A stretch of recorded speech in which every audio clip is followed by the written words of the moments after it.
Hola amigos, ¿qué tal? Aquí de nuevo en un video más de Comprendiendo la Neurología. El día de hoy vamos a comenzar viendo al octavo nervio craneal, conocido también como estatoacústico.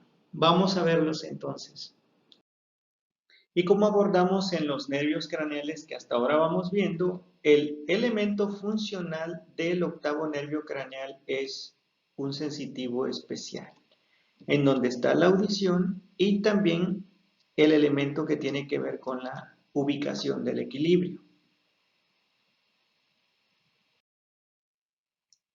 El nervio estatoacústico nace en el ángulo pontocerebeloso, que es esto que tenemos acá. Se le llama ángulo pontocerebeloso porque viene siendo como el punto en el que convergen cerebelo, puente y el bulbo también. Muy bien, tiene dos porciones, una porción coclear y una porción vestibular. Aquí, por ejemplo, en este esquema que obtuve de internet, se ve el caracol. El caracol es el elemento coclear.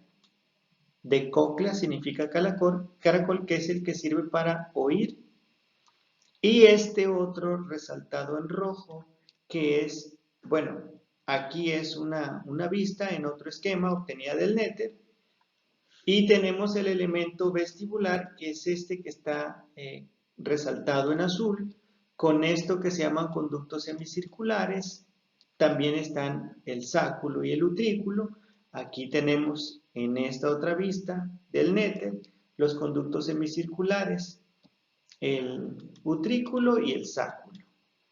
Bueno, vamos a ir desglosando cuáles son los elementos de cada uno de estos. Tiene la porción coclear a su cargo el sistema auditivo y la vestibular a su cargo el sistema del equilibrio. Ahora, el sistema coclear o auditivo tiene dos núcleos. Vean esto.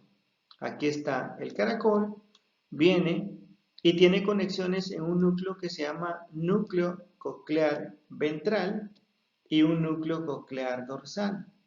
Entonces, esta es la porción más ventral y la porción más dorsal.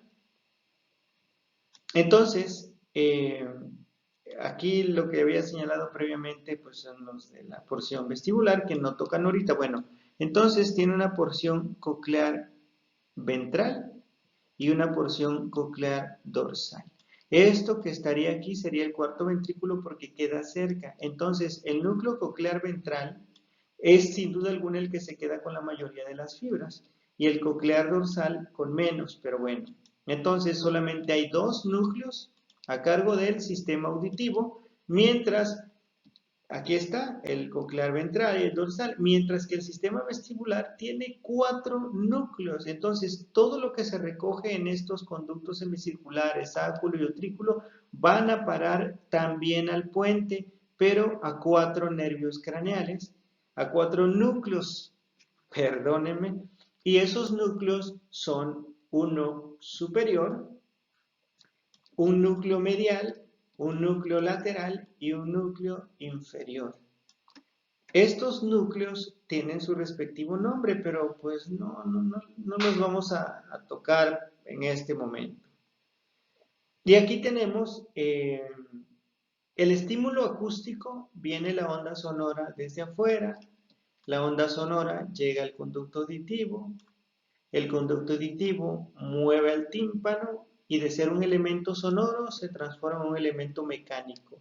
El tímpano mueve al martillo, el martillo al yunque, el yunque al estribo, el estribo a la ventana oval mueve al líquido que finalmente va a excitar a las porciones del caracol y ahí es donde ese movimiento líquido se va a transformar en una señal eléctrica y esa señal eléctrica es la que va a ir a parar al nervio auditivo. Entonces, ese es como en grosso modo lo que ocurre, la transducción de sonido en movimiento y la transducción del movimiento en electricidad. ¿Ok? Aquí tenemos ya ejemplificado esto, la onda sonora, el conducto onda sonora, conducto auditivo, movimiento timpánico, movimiento de los músculos y ya.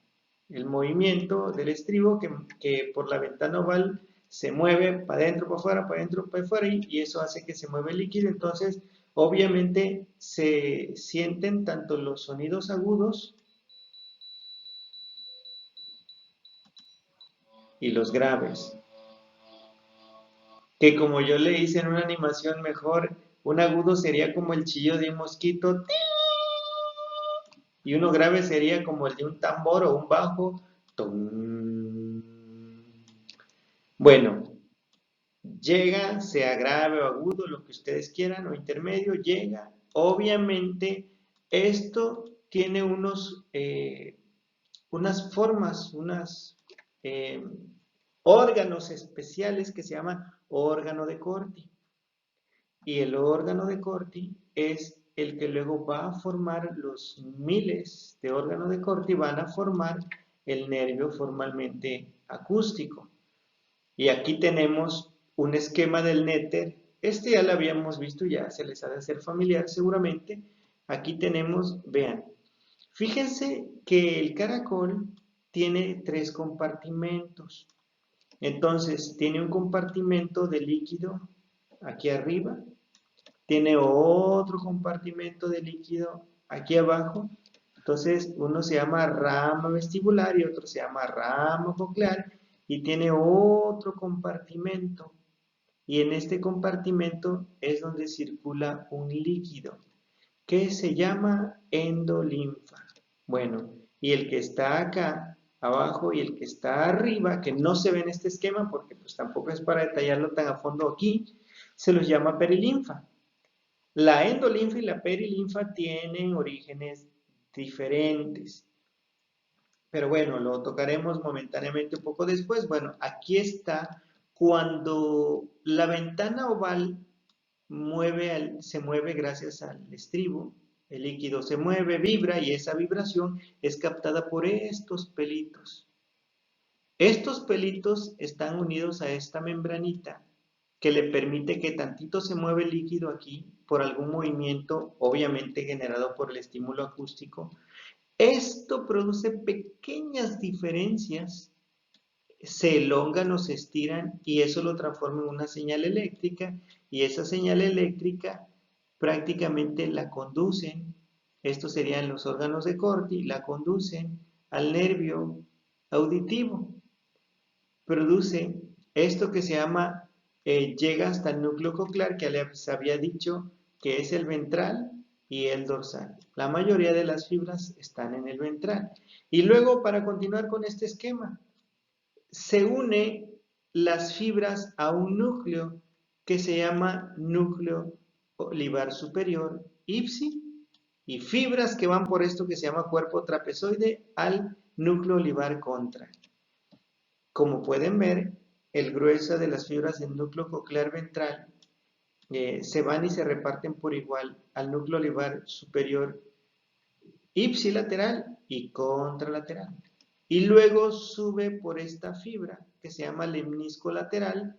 En el camino se encuentra con un núcleo que se llama núcleo de los lemniscos. Sigue y llega hasta el mesencéfalo, hasta el dorso o techo mesencefálico. ¿Se acuerdan que hay 2 núcleos que se llaman tubérculo cuadrigémino superior y tubérculo cuadrigémino inferior? Bueno, el superior es visual y el inferior es el responsable de parte del circuito auditivo.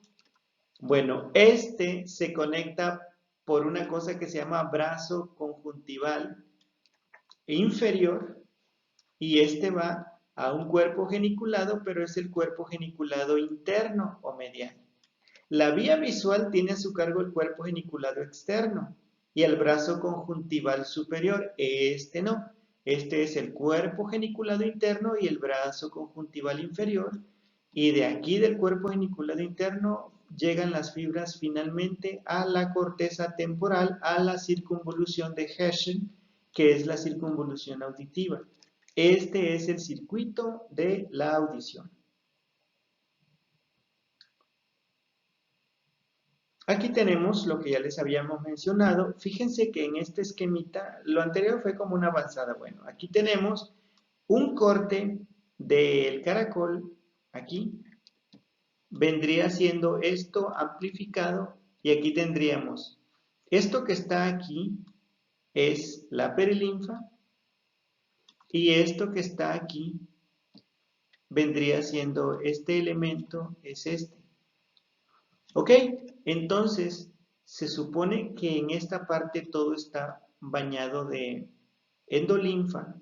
La endolinfa tiene un contenido muy alterado de potasio. Se supone que esto facilita el potencial de acción. ¿Saben cómo es? Es así como un amplificador. Este cambio se supone que mínimos e ínfimos movimientos del líquido pueden ser suficientes para amplificar esto. Vendría siendo lo mismo que haría un micrófono, que tienes una voz de un tamaño, pero tú le pones un micrófono y ya puedes hablarle a miles de personas en un auditorio. Bueno, esa función amplificadora es lo que generaría los componentes bioquímicos de la endolinfa, que está representada aquí, porque tiene un potencial de excitación muy diferente, pero no vamos a entrar en esos detalles, porque no es el caso. Y aquí tenemos los elementos que conforman la endolinfa y la perilinfa. Aquí, por ejemplo, tenemos parte de la perilinfa, como pueden ver, está en contacto directo con el líquido cefalorraquídeo. Entonces, esto vendría siendo la porción intracraneal, viene este conducto y parte, esto que está en blanco sería la perilinfa. De este lado, a esta se le llama porción timpánica, mientras que a esta porción de arriba se le llama porción vestibular. También hay perilinfa, pero como si se encontrasen en un punto en el vértice del caracol. Pero bueno, esta perilinfa de aquí está formada por un órgano especial. Entonces, la perilinfa puede ser por un órgano especial que llega directamente hacia la porción del caracol y llega a los conductos semicirculares, y la endolinfa es un elemento que se produce en otras partes, que son unos recesos que hay aquí, que se llaman recesos o procesos vasculares. Pero bueno, también son detalles que no vienen mucho al caso profundizar ahora. Bueno, aquí tenemos algo de fisiología. El oído humano tiene la capacidad de escuchar sonidos graves y sonidos agudos. Yo creo que después del sonido de un zumbido de mosquito, ya no puedes escuchar más. Entonces, siguen habiendo sonidos, pero ya no están disponibles para el oído humano. Eso se llaman ultrasonidos. Y sonidos más graves también se oyen, pero tampoco están disponibles para el oído humano y se llaman infrasonidos. Entonces, las ondas infrasónicas son las que ocurren en un sismo. Por eso, animales como los perros, los elefantes, teóricamente cuando hay un sismo puede haber una onda de este tipo y por eso los animales se inquietan momentos antes de que venga el zarandeo de la tierra. Entonces, a veces decimos que los animales presienten cuando va a venir un temblor. No lo presienten, es que su capacidad de escuchar infrasonidos los hace que se den cuenta justo momentos antes de que nosotros, porque no podemos oír esos sonidos. Y en el caso de este otro lado, los ultrasonidos aplica más, por ejemplo, en animales como el perro. El silbato de un perro no lo escuchamos, pero ellos sí. O la forma en la que en la oscuridad total los murciélagos se orientan. Se llama ecolocación, gracias a que ellos tienen un caracol muy sofisticado y que escuchan sonidos que nosotros no, envían una onda sonora y rebota, y ese rebote ellos lo escuchan y en base a ello van navegando, van más bien volando.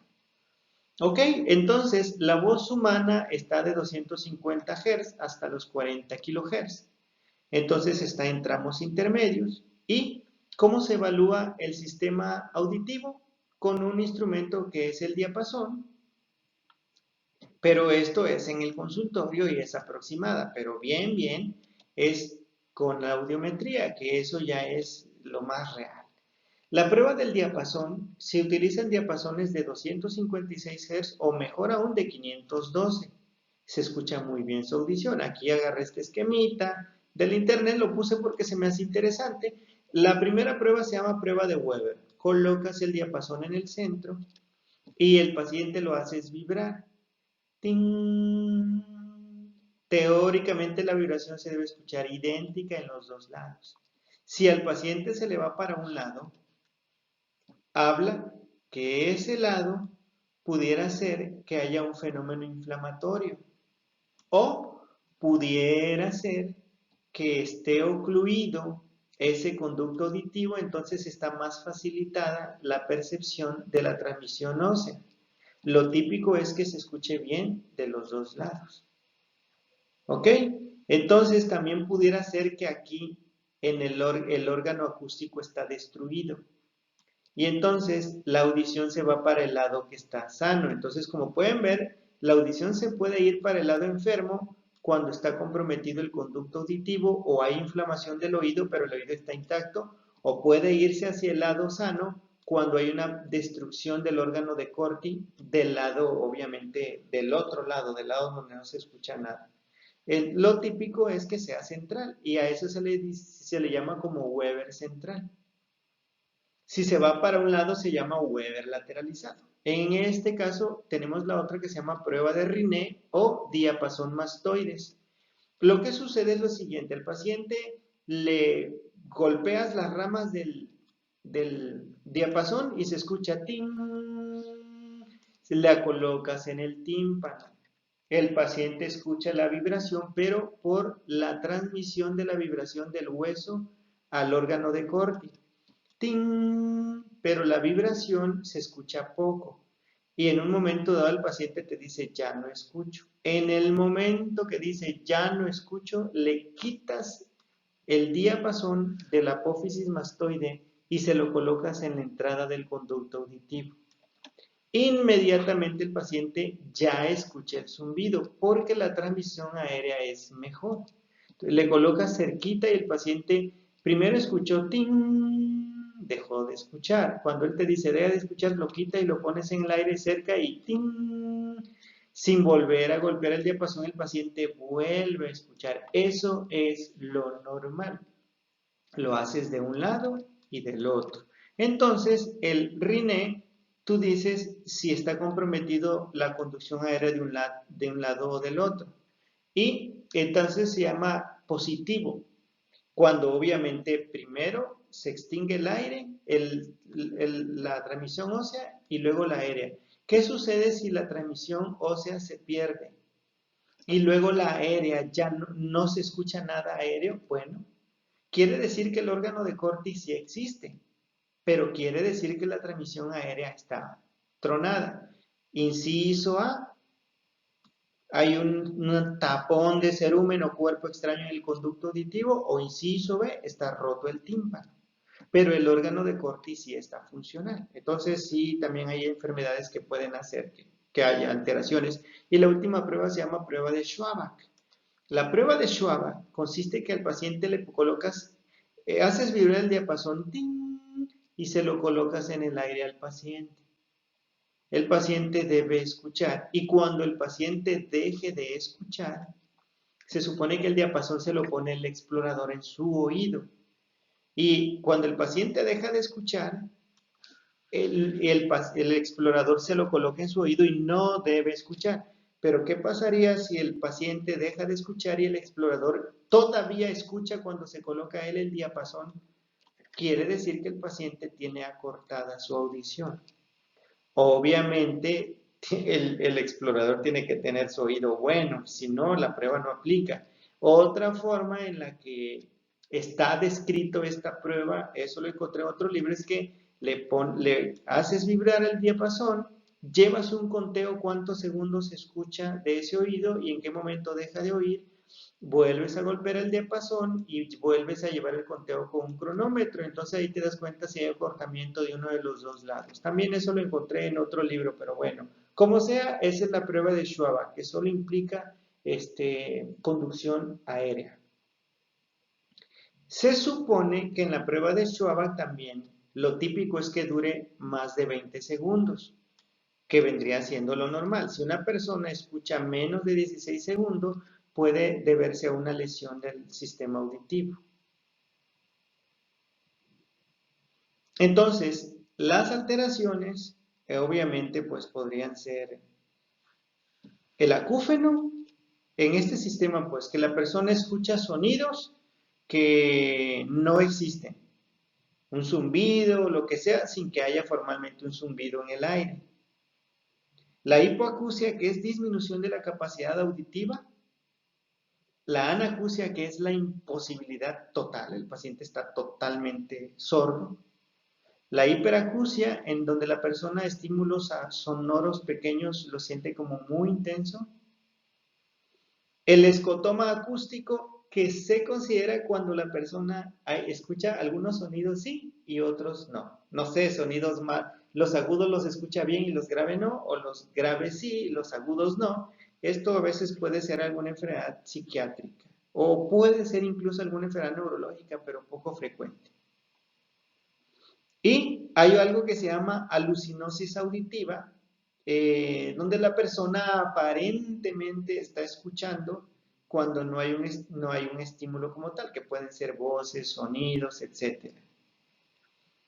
También tenemos algo que se llama la cacoacusia, que es cuando cualquier sonido produce incomodidad. La persona escucha cualquier sonido como desagradable. O sea, obviamente que hay sonidos desagradables, como cuando está chirriando una puerta o sonando un metal.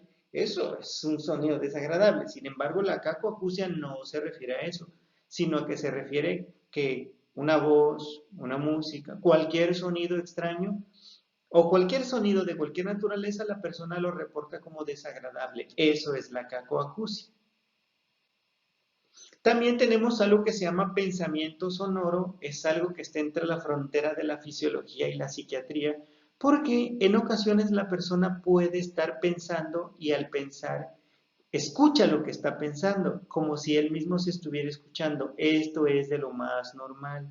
O a veces cuando una persona está leyendo una carta de alguien y de pronto tuviera la sensación que la persona que escribió la carta estuviera hablando. Eso se llama pensamiento sonoro. Estrictamente el pensamiento sonoro es una variante normal, no se considera patológica. Muy bien, ¿la audiometría en qué consiste? Pues consiste que a la persona puedes meterla en un cuarto especial insonorizado, le colocas unos audífonos grandes, que también le llaman cascos, y de este lado tenemos una persona que está produciendo sonidos que llegan hasta acá. Sonidos graves y sonidos intermedios y sonidos agudos. Entonces, aquí primero lo hace con un volumen mínimo y la persona aquí debe señalar el momento preciso en el que comenzó a percibir el sonido grave, el intermedio y el agudo. Y obviamente la máquina va graficando y eso permite saber si la persona tiene disminución auditiva para los graves, para los intermedios, para los agudos o para todos.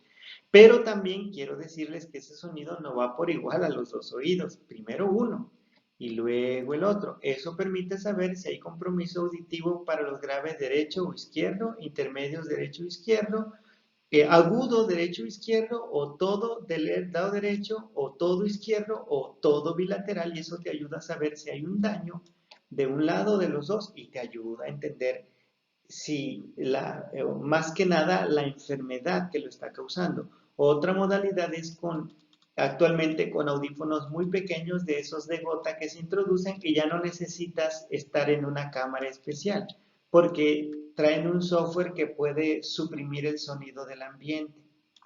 Entonces, son formas de hacer audiometría, eso se grafica, obviamente un triángulo, por ejemplo, en este caso esto ejemplificaría un oído y esto ejemplificaría el otro oído. Entonces, en este gráfico podemos decir, imaginemos que este es el oído derecho y este es el izquierdo, bueno, este está en rango de lo normal, este paciente tendría una hipoacusia derecha. tomando en cuenta que el esquema que le di. Ahora, estos son algunos detalles de los decibeles. Decibel es casi como el nivel de sonido. Una biblioteca tiene 30 decibeles. Digamos que una persona hablando así, es eso. Pero un sonido como el frote del aire sobre una rama de hoja, un viento suavecito, vendría siendo como de 10 decibeles.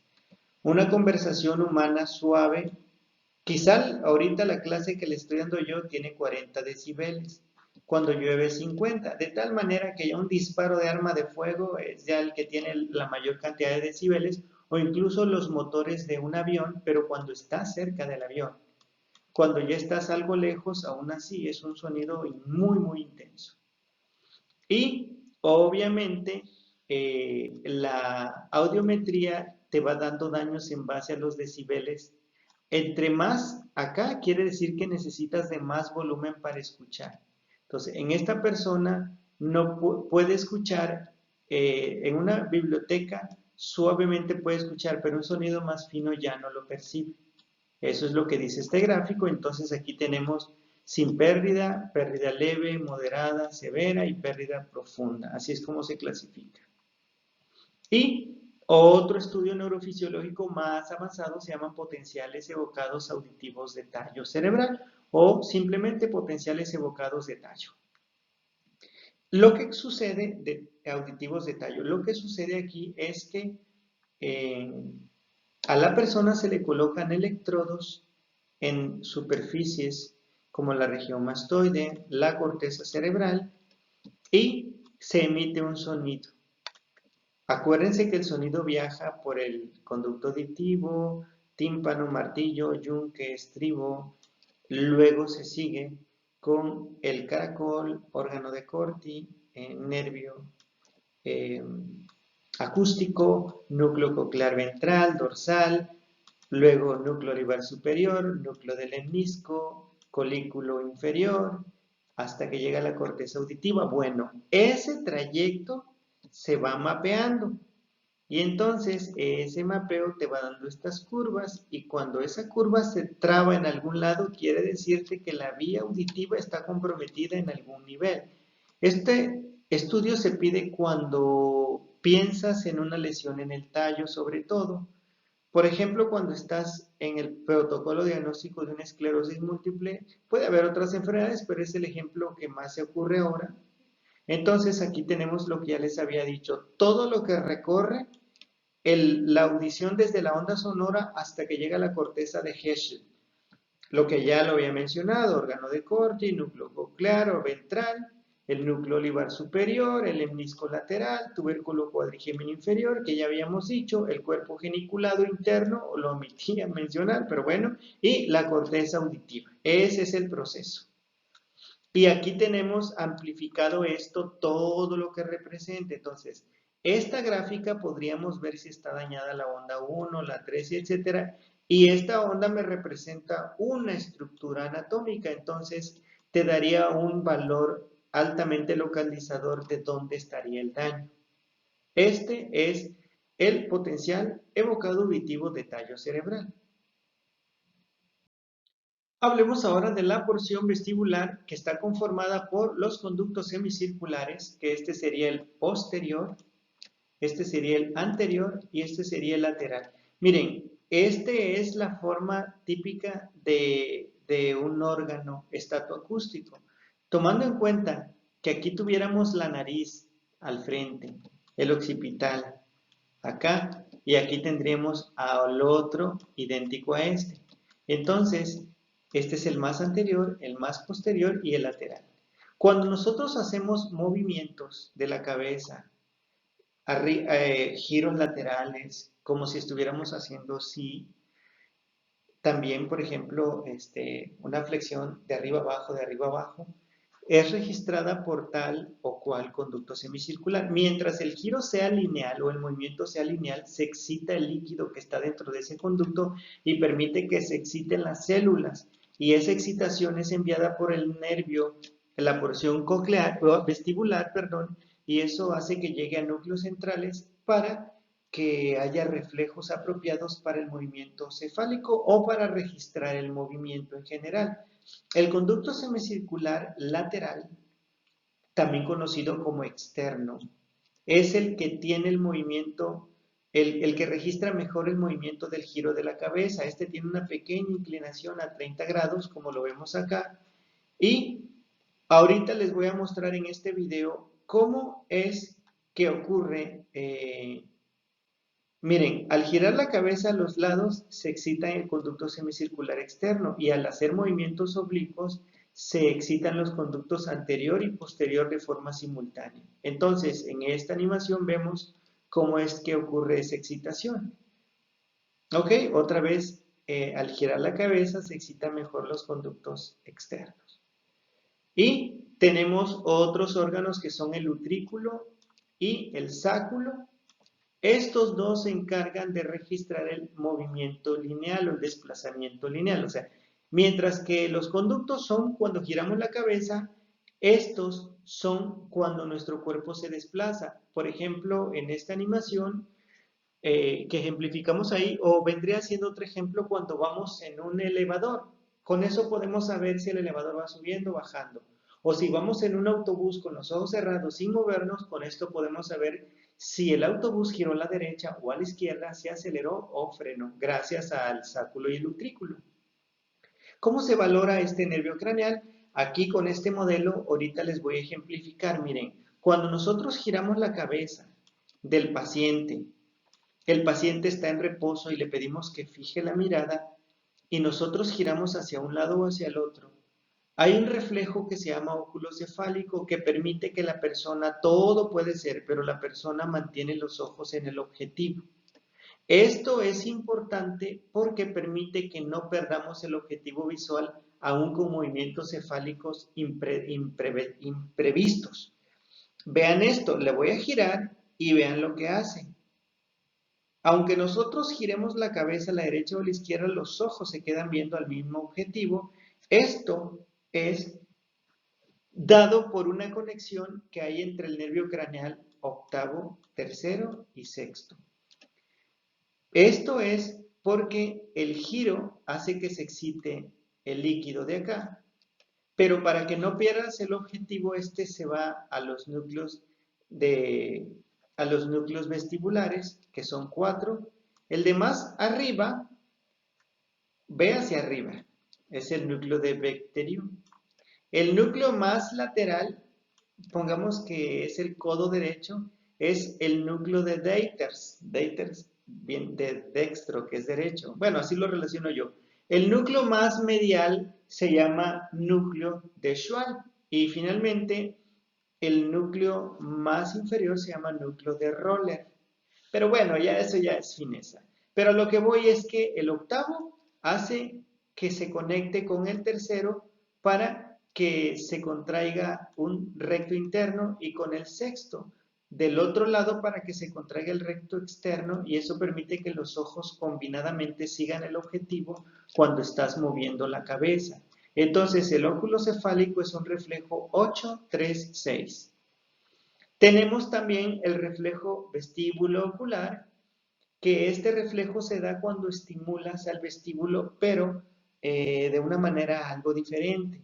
También se le llama prueba calórica. Para empezar, la cabeza la colocas a 30 grados. O sea, no colocas a la persona así a 0 grados, sino que le levantas la cabeza discretamente 30 grados.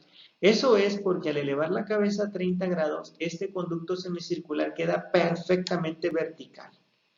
Lo que sucede aquí es lo siguiente. Le insuflas agua al conducto auditivo. La teoría es que son 250 cc de agua, pero yo he leído en algunos libros que pueden ser 50.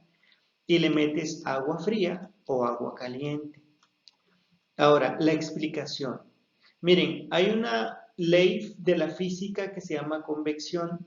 Si tú tienes aire caliente, si tú tienes aire normal, el aire frío tiende a caer, a estar a ras del suelo. Pero si tú calientas ese aire caliente tiende a subir. Ese es el principio del globo aerostático. Pero lo mismo sucede si calientas a un líquido. Teóricamente porque las moléculas de un líquido frío se compactan y se vuelve más denso y por lo tanto más pesado y cae. Mientras que si tú calientas a un líquido, las moléculas se expanden y se vuelve más ligero y sube. Bueno, cuando tú tiras agua caliente en el conducto auditivo, ese calor se transmite al tímpano y el tímpano le transmite el calor al conducto más externo y ese conducto, como está más vertical, el agua que está aquí más hacia afuera se calienta y entonces en un momento dado empieza a subir. Al subir, empuja el agua que había aquí hacia adentro y a su vez, al subir de aquí a acá, genera un vacío aquí y hace que el líquido que había aquí se venga para acá. Entonces, cuando tú pones agua caliente, por ejemplo, generas, sin mover a la persona, por pura agua caliente, generas un giro de líquido. Y aquí remedas un óculo cefálico. La diferencia es que aquí fue moviendo la cabeza y aquí calentando el líquido gracias a insuflar agua caliente. Entonces, en promedio, el agua caliente no debe ser muy caliente porque si no vas a obtener un tímpano cocido y no queremos.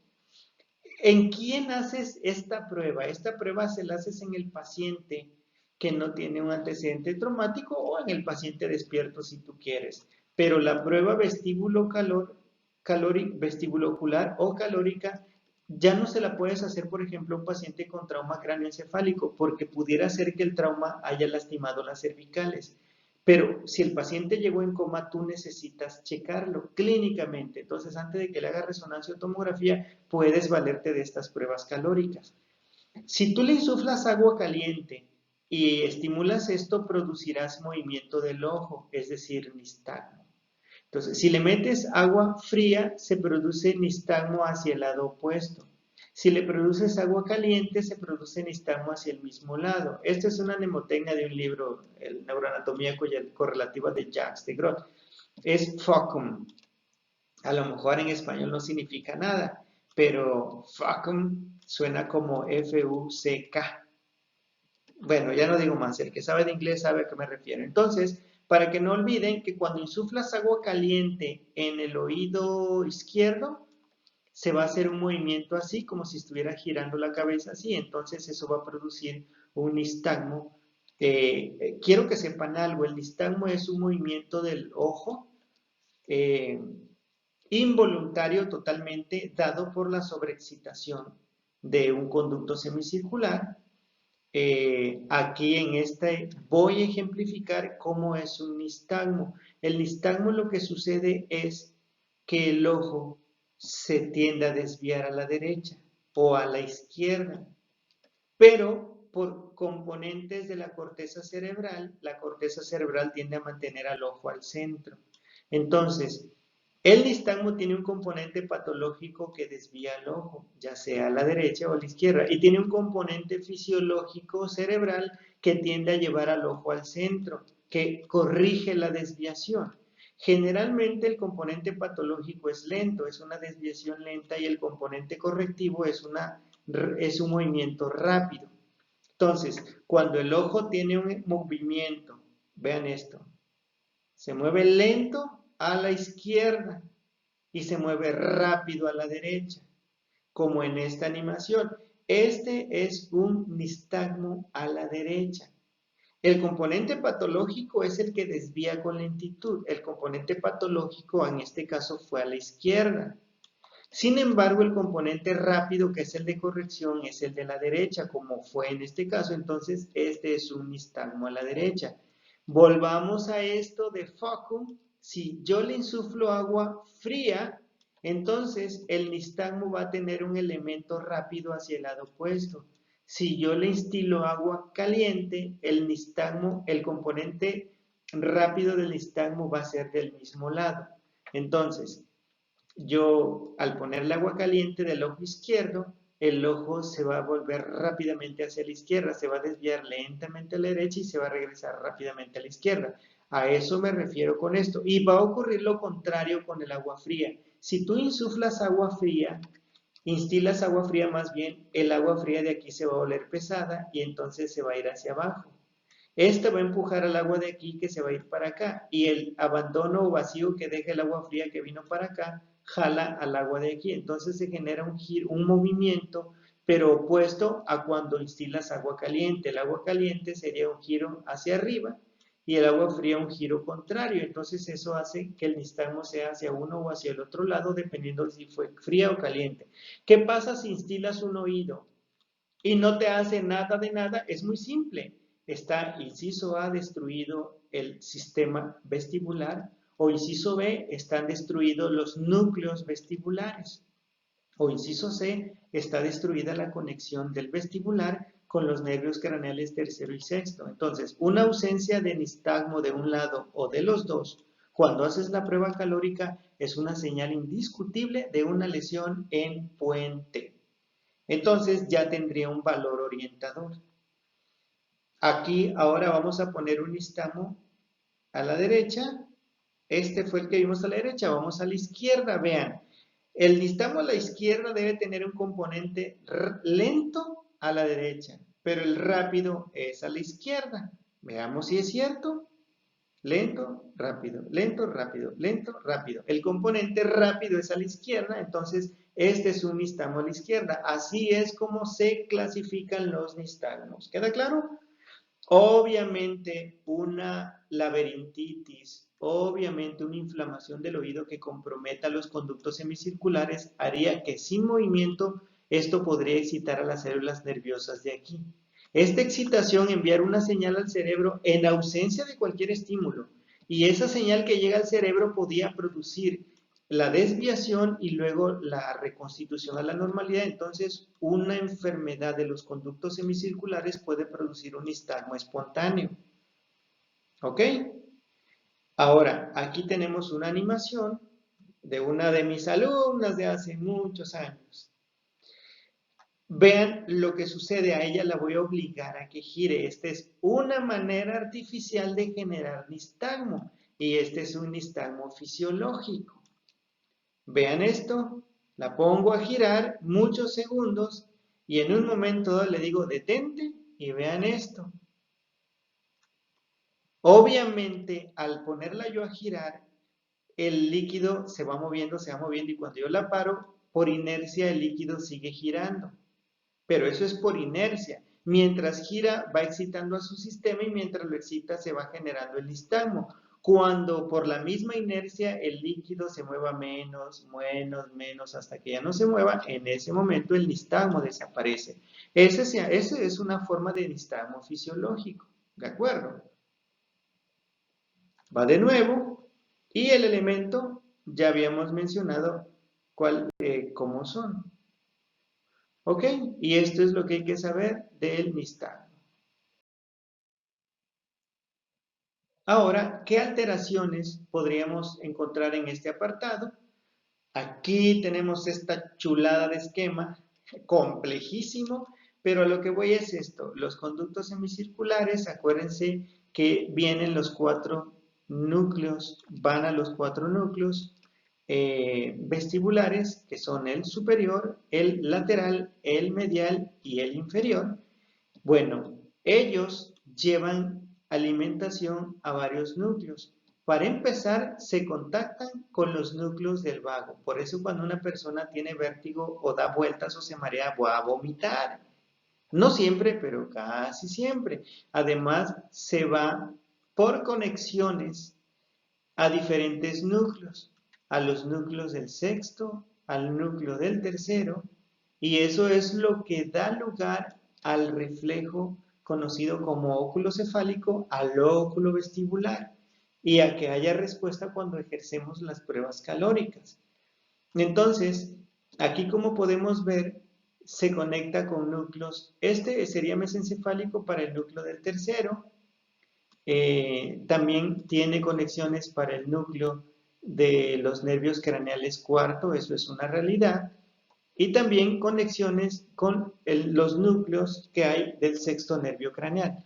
Entonces, este esquema es el que explica el reflejo oculocefálico cabeza de muñeca. Obvio, si hay un daño acá, no habrá reflejo. Si hay un daño acá, por ejemplo, puede que el ojo solamente se mueva un ojo y no los dos, o solamente tenga parte del componente oculocefálico, pero no el componente completo. Entonces, una laberintitis, que sería una inflamación de todo esto, te daría un problema de equilibrio y un problema de nistagmo. También el vértigo simple, que puede ser dado por algún incluso fenómeno metabólico que comprometa la fisiología de algún conducto semicircular. El mareo sucede cuando estás por ejemplo, en una embarcación. El barco, digamos que estás sentadito en un barco. Según tú y el barco son uno solo, y eso es cierto. Sin embargo, estando en el barco te mareas. Sí, porque da la casualidad que el barco sí se está moviendo respecto a la tierra. Y aunque tus ojos no lo ven, tus conductos semicirculares se dan cuenta. Y entonces esos envían una señal al cerebro, una discrepancia. Los ojos dicen que estoy quieto, pero los conductos semicirculares dicen que me estoy moviendo. Y eso es lo que hace que la persona se sienta mareada. E incluso obviamente hay vómito. De hecho, viene la palabra mareo, viene de mar. La cinetosis, que así se le llama cuando vas en un vehículo terrestre, casi siempre ocurre cuando vas en la parte de atrás del vehículo. Tú con el vehículo son uno solo, pero el vehículo respecto a la tierra se va moviendo. Y esos movimientos son más aparatosos que en el mareo simple o que cuando vas en una embarcación. Entonces se sobreexcitan los conductos semicirculares y la persona tiene un súper mareo que lo hace vomitar y sentirse muy mal realmente. Tenemos el vértigo postural paroxístico benigno, que es cuando se desajusta, digámoslo de esa manera, las células sensitivas de un conducto, y da la casualidad que cuando mueves la cabeza en una posición tal que excitas a ese conducto, en ese momento viene el desajuste y aparece el nistagmo, el vértigo, todo el malestar del paciente. Pero solo cuando se excita tal o cual conducto semicircular, por eso se le llama postural, porque es solo una postura y no otra la que lo desarrolla, y benigno porque después de algún tiempo, algunos días o semanas, y si haces ejercicios vestibulares, más rápido se rehabilita. Tenemos la lateropulsión, obviamente al alterar el equilibrio y vas caminando puede hacer que tu marcha no sea lineal, sino te desvíes hacia la derecha o hacia la izquierda.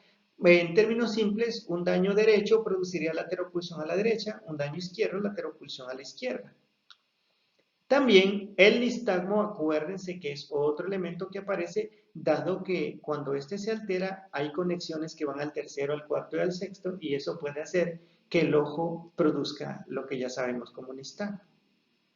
Y tenemos algo que se llama neurinoma acústico, que puede ser un tumor aquí, en el ángulo pontocerebeloso. Lo voy a mencionar de paso. El tumor más frecuente de nervios craneales es el neurinoma acústico. Es rarísimo que un nervio craneal tenga tumor. Si alguna el que lo hace es el octavo. Las células que le dan mielina al octavo son células de Schwann, así que también se le llama schwannoma acústico o neurinoma acústico. Como este está cerquita del facial, también un schwannoma o un neurinoma acústico puede producir parálisis facial. Acuérdense también que estos nervios comparten un conducto que se llama canal del facial o canal auditivo. Entonces, si llega a haber un tumor ahí, aunque el tumor es de octavo, va a estrangular a los dos, así que va a producir a la vez lesión de octavo y lesión de séptimo. ¿Ok? Otra enfermedad es una que se llama enfermedad de Meniere, cuya etiología es desconocida, no se sabe, pero la teoría elemental es que la presión con la que está la endolinfa se dispara y esa presión sobreexcita a los receptores de los conductos semicirculares y esa sobreexcitación llega al cerebro y la persona se queja de vértigo, mucha alteración del equilibrio. Con el paso del tiempo, acuérdense que la endolinfa está conectada, la de los conductos semicirculares, con la del canal o sistema coclear, y después de un tiempo de tanta presión va lastimando la funcionalidad del sistema coclear y produce hipoacusia, pero muy al principio, como está muy incrementada la presión en general de la endolinfa, lo primero es que sobreexcita al conducto, al conducto coclear, a la rampa media. Y entonces puede que muy al principio de la enfermedad la persona escuche zumbidos, que eso es acúfeno. y ya con la cronicidad puede destruirlo y producir hipoacusia, pero esta sería lo que se constituye como tríada de Meniere, es más frecuente en personas de 40 a 50 años. Un tratamiento como estos son los diuréticos, tiazídicos, o también fármacos como los esteroides como la prednisona pueden ayudar. Y es todo lo que hay que ver del octavo nervio craneal. Yo espero que haya sido interesante. Si les gustó verlo, denle like, compartan el video con estudiantes de medicina o alguien que crean que pueda estar interesado. Y pues bueno, es todo el día de hoy. Muchas gracias, que disfruten su día. Hasta la próxima.